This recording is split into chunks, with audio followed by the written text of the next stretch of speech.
हमने देखा है कि घर में जो शंकर भगवान का शिवलिंग होता है तो घर में लोग इतनी बड़ी प्लेट भर लेते हैं, प्लेट में पानी में ही भगवान शंकर को दिन भर उसी में डूबा रख देते हैं, उसी के अंदर पानी टपकता रहता है और भगवान उसी के अंदर गीले की गीले ही रखे रहते हैं, हमेशा गीले की गीले ही रहते हैं। वो बस पानी में डूबे की डूबे।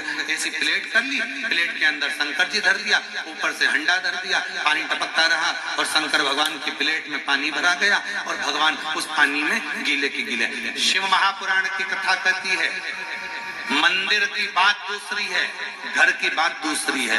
घर में शंकर जी का स्नान अभिषेक पूजन करने के बाद शंकर जी को एक अच्छे सूखे वस्त्र से पोंछकर एक अच्छे स्थान पर उनको रखकर बेलपत्र का श्रृंगार कर दीजिए या पुष्प का श्रृंगार कर दीजिए। दोनों नहीं हो तो एक चावल का दाना शंकर जी के शिवलिंग पर रख दीजिए, शंकर भगवान उससे प्रसन्न होंगे।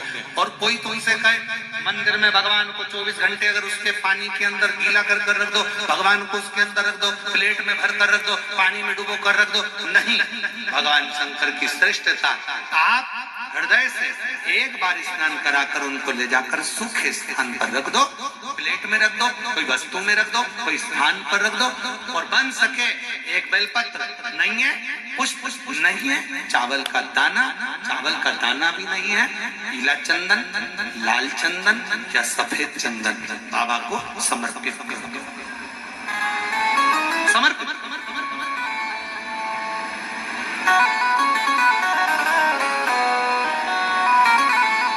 शिव का समर्पण, शिव का। और एक और बात, आज इस कुबेरेश्वर धाम की पवित्र माटी पर चल रही, कंकर शंकर की भूमि पर चल रही ऑनलाइन शिव महापुराण की कथा में एक बात और अपनी चित्तवृत्ति में बिठा लो। शिव बेटी, शिव महापुराण की कथा मान लो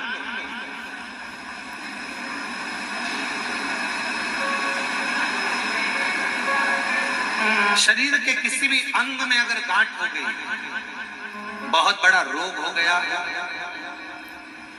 बहुत बड़ा रोग हो गया, डॉक्टर को दिखाइए, दवाइयां लीजिए, जांचें कराइए। और शंकर जी की 5 लड़कियां, पहले नंबर पर जया, 5 बेलपत्र लेकर जाओ। एक बेलपत्र जया शिव शंकरा, जम के बोलो, जया शिव शंकरा। एक बेलपत्र अशोक सुंदरी वाली जगह पर समर्पित कर। दूसरी विषहरा शिव शंकरा, गणेश जी की जगह पर अर्पित कर। श्यामली बारी शिव शंकरा, कार्तिकेय की जगह पर समर्पित कर।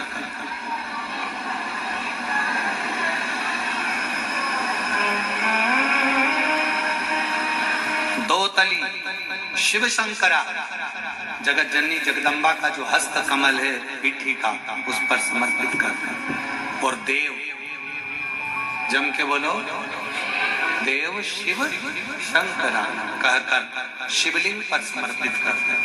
5 बेलपत्र लोटा भरकर जल लेकर गए हो, 5 स्थान पर धीरे धीरे समर्पित करें। और आपके शरीर में जो रोग है, बीमारी है, उसका स्मरण कराते हुए बाबा को जल चढ़ाते हुए, जल का थोड़ा सा भाग 5 बेलपत्र में से कोई सी भी एक बेलपत्र वो लेकर, आप पहले दिन गए हो, तुम्हें याद रहना चाहिए कि आज मैंने कौन सी बेलपत्र ली है। गणेश जी के स्थान की बेलपत्र ले लो, दूसरे दिन अशोक सुंदरी की बेलपत्र ले लो, तीसरे दिन कार्तिकेय की बेलपत्र ले लो, चौथे दिन पार्वती के हस्त कमल की बेलपत्र ले लो, और 5वें दिन शिव के शिवलिंग की बेलपत्र ले लो। ऐसा क्रम बना लो। 5 दिन 5 बेलपत्र चढ़ाना है और एक एक बेलपत्र लेकर आना है। सुबह खाली पेट उस बेलपत्र को खाइए और थोड़ा सा जल पान कर बाबा का जो जल है उसका आचमन करो, शिव जी से विनय करो। 5 दिन के बाद में फिर वापस जांच करवाइए, धीरे धीरे शरीर में जो रोग है वो समाप्त की ओर जाए। जो डॉक्टर दवाई दे वो दवाई खाओ, जो डॉक्टर जांच का बोले जांच कराओ। डॉक्टर शंकर का एक रूप है, जैसा डॉक्टर बोले वैसा करो, पर साथ में शंकर के प्रति एक विश्वास रखकर उसकी दृढ़ता भी धारण, शिव के एक समर्पण। ब्रह्मा वैकुंठ लोक के देवता हैं भगवान विष्णु, और मृत्यु लोक का अगर कोई देव है तो वो कौन है? मृत्यु लोक का देवता है भगवान शंकर। एक देव महादेव, मृत्यु लोक का देव। वैकुंठ के देव हैं भगवान नारायण, ब्रह्म लोक के देवता हैं ब्रह्मा, इंद्रलोक में इंद्र जी विराजमान हैं। सारे देवता अपनी अपनी जगह पर विराजमान हैं, पर मृत्यु लोक का अगर कोई देव है तो वो महादेव है। पर आज के जमाने में लोगों ने थोड़ा सा महादेव को कोई कह देता है शंकर जी की मूर्ति घर में मत रखो, कोई के शंकर जी को ऐसा मत करो, कोई के शंकर जी को ऐसे मत पूछो, कोई के शंकर जी को ऐसे मत भजो। अरे शिव महापुराण कह रही है मृत्यु लोक का अगर कोई देव है तो वो शंकर है। आज दुनिया के लोग भले राम को भजें, कृष्ण को भजें, भवानी को भजें, मर्जी पड़े उस देवता को भजो, मना नहीं होता है। बहुओं की आदत होती है सास को कम प्रणाम करती है, पड़ोसन को ज्यादा करती है, बस आदत है दुनिया की रीत है साहब।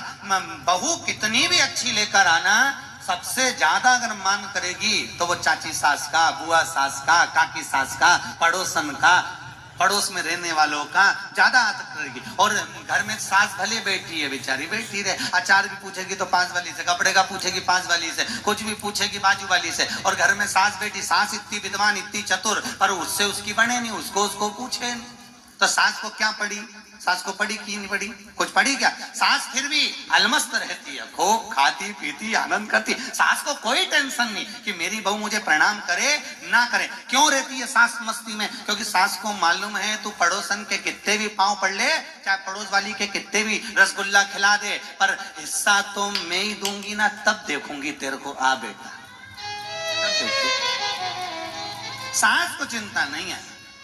उसी तरह लोग कहें हम राम जी को भजते हैं, हम शंकर जी का प्रसाद नहीं लेते। कई कई जगह पर हम कथा करने जाते, क्या हम शंकर जी की कथा में नहीं जाते साहब? ऐसा बोल देते हैं हम शंकर जी का प्रसाद नहीं लेते। क्यों? हमने पूछा क्यों, तो कि हम उस पंथ से जुड़े हुए हैं। कोई कहता है हम उस पंथ से जुड़े हुए हैं, हम उस संप्रदाय से जुड़े हुए हैं, हम उस संप्रदाय से जुड़े हुए हैं, इसलिए हम शिव का प्रसाद नहीं लेते, हम शंकर को नहीं मानते। तो हम भी कह देते हैं तुम किसी का कितना भी भजन कर लो, शंकर भगवान तो कहते हैं तू राम भज ले, कृष्ण भज ले, तेरी मर्जी पड़े उसका भजन कर ले। मेरे ससुर ने तो मुझे श्राप दिया था, दक्ष प्रजापति ने भगवान शंकर को श्राप दिया था, ये शिव मैं तुझे श्राप देता हूं कि तू शमशान में निवास करेगा। तो शंकर भगवान कहते हैं भले तू जीते जी भजन कर मेरा, मत कर, मरने के बाद शमशान आएगा तब निपटूंगा तेरे से।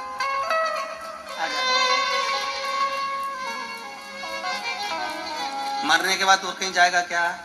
अरे बोलो तो नहीं, मरने के बाद कहीं का ले जाए तुम्हें दूसरी जगह पिकनिक मनाने के लिए, ले जाएंगे कहाँ? शमशान। और भगवान शंकर वहीं रहते हैं, इसीलिए तो उसका नाम शमशान है। शमशान का मतलब आप जानते हो, जहां सबकी शान सम है उसी का नाम शमशान है। अमीर भी जाए तो बांस पर, गरीब भी जाए तो बांस पर, अमीर भी जाए तो सफेद कपड़े में और गरीब भी जाए तो सफेद कपड़े में। अच्छे से अच्छा पैसे वाला भी सफेद कपड़े में जाता है, अच्छे से अच्छा डल्लप पे सोने वाला भी बांस पर जाता है। जहां सबकी शान सम होती है उसी का नाम शमशान होता है। वहां कोई अमीर नहीं, कोई गरीब नहीं, वहां सबकी शान सम है, इसीलिए उसका नाम शमशान